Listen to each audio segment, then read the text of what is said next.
नमस्ते and welcome to योयुग। मैं हूं देवांशी और आज हम सीखेंगे कुछ ऐसे आसनास जो पीसीओडी, पीसीओएस और मेंस्ट्रुअल हेल्थ को इम्प्रूव करने में इफ़ेक्टिव साबित हुए हैं। पीसीओडी या पीसीओएस हार्मोनल डिसऑर्डर है जिसके कुछ common symptoms weight gain, irregular periods, acne, mood swings और इंसुलिन रेजिस्टेंस है। और क्लिनिकल रिसर्च से ये साबित हुआ है कि योगा से हार्मोनल बैलेंस इम्प्रूव होता है और पीसीओडी के सिम्टम्स में 40 to 70% तक इम्प्रूवमेंट देखने को मिला है। तो चलिए सीखते हैं सिंपल पर बहुत इफ़ेक्टिव योगासन। सबसे पहले हम करेंगे बद्ध कोणासन। उसके लिए दोनों पैरों को इस तरह से आमने सामने ले लें और जितना हो सके अंदर की ओर लेने का ट्राई करें। दोनों हाथों को लॉक करके इस तरह से होल्ड करेंगे और ट्राई करेंगे कि हम इस तरह से स्पाइन स्ट्रेट रख के बैठ सके। अपने शोल्डर थोड़े से पीछे की ओर खींचे हुए और नज़र सामने की ओर, और फिर इस तरह से बटरफ्लाई की तरह दोनों पैरों को ऊपर और नीचे मूवमेंट करेंगे।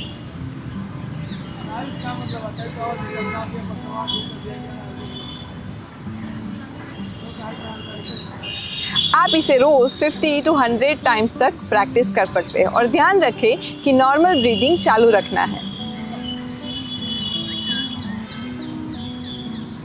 ये आपके हिप्स को अच्छे से ओपन अप करने में, ओवेरियन ब्लड फ्लो को स्टिमुलेट करने में और एंजाइटी को रिड्यूस करने में बहुत अच्छे से काम करता है।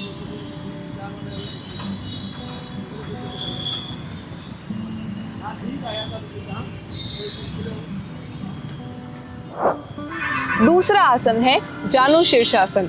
जानु शीर्षासन के लिए एक पैर को हम इस तरह से एक्सटेंड करेंगे और दूसरे पैर को इनर थाई से टच करके इस तरह से रखेंगे। इस तरह से जितना हो सके स्पाइन को इलॉन्गेटेड रख के बैठने का ट्राई करेंगे। श्वास भरते हुए दोनों हाथों को ऊपर उठाएंगे और शरीर को ऊपर की ओर खींचेंगे और श्वास छोड़ते हुए धीरे धीरे कमर के नीचे के हिस्से से आगे की ओर झुकेंगे। आप जितना झुक सकते हैं उतना झुकने का ट्राई करें। अगर आपसे इतना होता है तो यहाँ पर होल्ड करें इस तरह से। ओके, आप जितना भी आगे जा सकते हैं उतना आगे जाने का ट्राई करें। अगर आप पैर को टच कर सकते हैं इस तरह से तो वो बेस्ट है, और जितना हो सके नीचे की ओर जाने का ट्राई करें। जानु शीर्षासन में हम 15 to 20 सेकेंड्स तक होल्ड करने का ट्राई करेंगे और फिर श्वास भरते हुए धीरे धीरे वापस ऊपर आ जाएंगे। ये आसन आपके एब्डोमिनल ऑर्गन्स को डीप मसाज करता है, मन को शांत करता है और कॉर्टिसोल लेवल्स को लो करने में भी हेल्प करता है। इसको दूसरे पैर से भी रिपीट करना है। नेक्स्ट हम प्रैक्टिस करेंगे अर्ध मत्स्येंद्रासन। अर्ध मत्स्येंद्रासन के लिए आपको एक पैर को इस तरह से अंदर की ओर लेके रखना है और दूसरे पैर को इस तरह से क्रॉस करके रखना है। अब जो पैर आपका ऊपर है उस साइड के हाथ को पीछे की ओर सपोर्ट के लिए रखना है और फिर श्वास भरते हुए दूसरा हाथ ऊपर उठाएंगे और कमर से इस तरह से ट्विस्ट करके, अगर हो सके तो पैर को इस तरह से पकड़ने का ट्राई करेंगे। अगर ये आपसे नहीं हो सकता तो आप ट्राई करें कि आप इस तरह से रखें और यहाँ पर प्रेशर देकर स्पाइन को अच्छे से ट्विस्ट करने का ट्राई करें।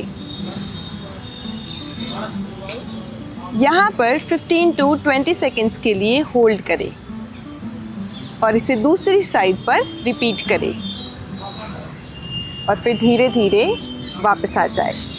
अर्ध मत्स्येंद्रासन आपके पेल्विक रीजन के जो ऑर्गन्स हैं उनको अच्छे से डिटॉक्सिफाई करने में हेल्प करता है, हार्मोन को बैलेंस करने में हेल्प करता है और स्पाइन को बहुत अच्छे से ट्विस्ट करता है, जिससे आपकी स्पाइन की फ्लेक्सिबिलिटी भी इम्प्रूव होगी। नेक्स्ट आसन है भुजंगासन। भुजंगासन के लिए हम मैट पर पेट के बल लेट जाएंगे।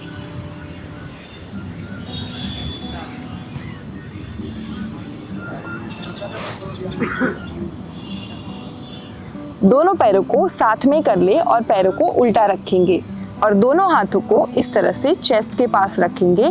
हो सके तो एल्बो अंदर की ओर रखने का ट्राई करेंगे। आपसे जितना हो उतना एल्बो को अंदर की ओर रखना है।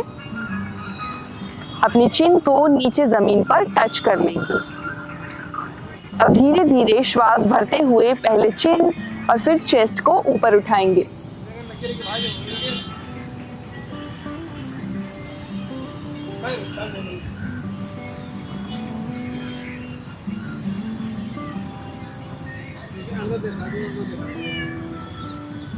भुजंगासन में 15 to 20 सेकंड्स तक होल्ड करेंगे और फिर इस तरह से धीरे धीरे नीचे आ जाएंगे। भुजंगासन ओवरीज को स्टिमुलेट करता है, थायराइड फंक्शन को बूस्ट करता है और लोअर बैक पेन में भी आराम देता है। नेक्स्ट हम प्रैक्टिस करेंगे धनुरासन। धनुरासन के लिए आपको दोनों पैरों को इस तरह से ऊपर उठाना है और एंकल को इस तरह से पकड़ लेना है। अब धीरे धीरे अपर बॉडी और पैर दोनों को ऊपर उठाएंगे और इस तरह से पोज लेने का ट्राई करेंगे।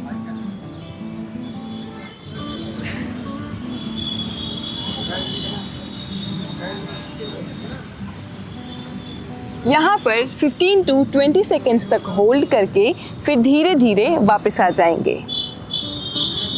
यह आपके रिप्रोडक्टिव ऑर्गन्स को अच्छे से मसाज करता है और लोअर बैक और पेल्विस के सारे मसल्स को स्ट्रेंथन अप करता है।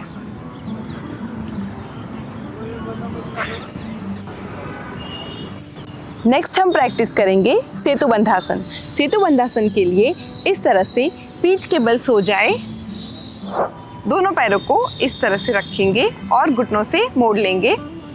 अपने दोनों हाथों से अगर आप इजीली एंकल पकड़ सकते हैं तो पकड़े या फिर आप हाथों को साइड में भी रख सकते हैं। अब इस तरह से अपने मिडल बॉडी को ऊपर उठाना है। अपना पूरा वेट शोल्डर और पैरों पर लेंगे और यहाँ पर नॉर्मल ब्रीदिंग के साथ 15 to 20 सेकेंड्स के लिए होल्ड करेंगे।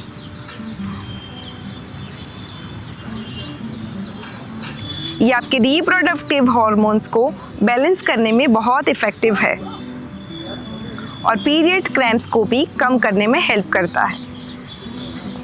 धीरे धीरे नॉर्मल पोजीशन में वापस आ जाए।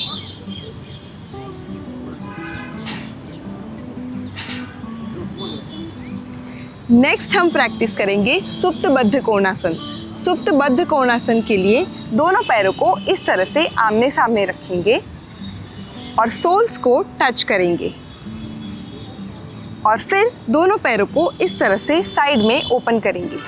अपनी दोनों हथेलियां आसमान की ओर खुली रखेंगे। अगर आपको बहुत ज़्यादा पेन हो रहा है तो आप यहाँ पर पिलो रख के भी सपोर्ट दे सकते हैं अपने पैरों को। यहाँ पर थोड़ी देर के लिए रुकेंगे और नॉर्मल ब्रीदिंग करेंगे। ये आपके पेल्विक रीजन में ब्लड फ्लो को अच्छे से बढ़ाता है।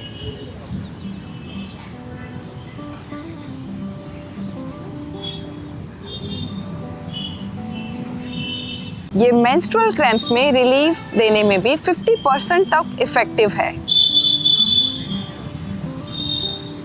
और धीरे धीरे वापस आ जाएंगे।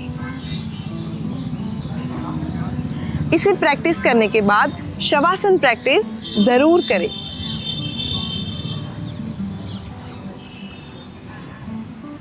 मिनिमम 2 to 5 मिनट्स के लिए शवासन प्रैक्टिस करें और फिर खड़े हो जाएं। Thank you so much for watching the video और आप भी इसे ज़रूर ट्राई करें और हाँ, सब्सक्राइब करें ऐसे ही वीडियोस देखने के लिए।